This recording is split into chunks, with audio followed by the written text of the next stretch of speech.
Let's try to solve these problems. Perform the operations. So let's start with addition. For the first one, we have 5 plus 3. So when we are adding two integers having the same sign, in this example, they have both positive sign, positive 5 and positive 3. We simply add the numbers 5 and 3, 5 plus 3, that's 8. And then copy the same sign which is positive. So the final answer is positive 8 or simply 8. For number 2, we have negative 6 plus negative 4. So again, they have the same sign, both negative. So we just add the numbers 6 plus 4, that's 10. And then just copy the same sign which is negative. So the final answer is negative 10. Next, for number 3, we have negative 8 plus 9. So this time, we're adding unlike signs. We have negative and positive integers. So to simplify this, we subtract the bigger number disregarding the sign, which is 9, minus the smaller absolute value disregarding the sign, that is 8. So we have 9 minus 8 or simply 1. And then we just need to copy the sign of the number with the biggest absolute value. In this case, the positive 9. So the final answer should be positive 1 or simply 1. For number 4, we have 7 plus negative 10.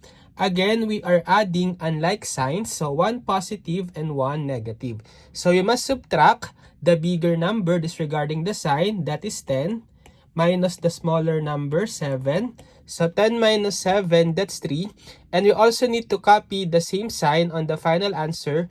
The one with the biggest absolute value in this problem is negative 10. So therefore, the final answer should be negative 3. Next, for subtraction, we have 6 minus 4. So this time in subtracting integers, we need to make the minus operation into plus and then make the sign of the subtrahend or the second number to its opposite.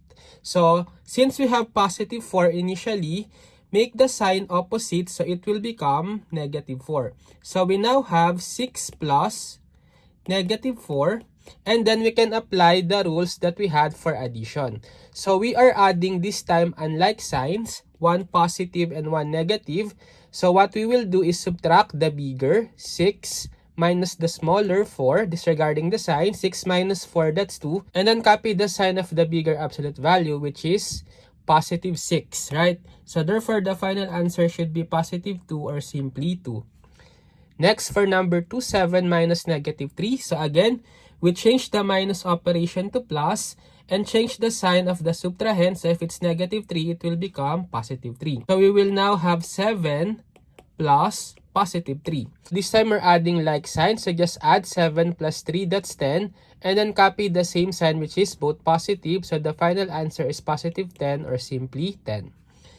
Next, negative 8 minus negative 9. Again, change the minus operation to plus and change the sign of the subtrahend from negative becomes positive. So therefore, we now have negative 8 plus positive 9. So we are adding unlike sign, one negative and one positive. So let's subtract the bigger, 9, minus the smaller, 8. So we'll have 9 minus 8 or 1. But we need to copy the sign of the bigger absolute value, which is positive 9. So the final answer should be positive 1 or simply 1. Next, for number 4, negative 15 minus negative 10. So let's change the operation to plus. Change the sign of the subtrahend from negative becomes positive. So we now have negative 15 plus positive 10. So unlike signs, so we need to subtract 15 minus 10, disregarding the sign. 15 minus 10, that's 5.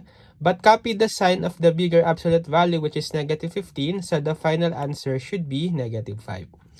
Next, negative 11 minus 12. So make the minus plus. Change the sign of the positive 12 to opposite. So it will become negative 12. So we now have negative 11 plus negative 12. So we are adding like signs, both negative. So just add 11 plus 12, that's 23. And then copy the same sign, which is negative. Next, we have 2 minus 5. So change the minus to plus. Change the sign of that subtrahend from positive 5, make it negative 5. So therefore, we will now have 2 plus negative 5. So we are adding unlike signs, one positive and one negative. So subtract the bigger absolute value, 5, minus the smaller absolute value, 2. So we will have 5 minus 2 or 3. But we need to copy the sign of the bigger absolute value, -5, so the final answer should be -3. Next, for multiplication, we just follow the rules that when we are multiplying like signs, positive times positive, the answer is positive, or negative times negative, the answer is positive. But when we are multiplying unlike signs, one negative and one positive, the answer should be negative. And positive times negative, the answer should be negative.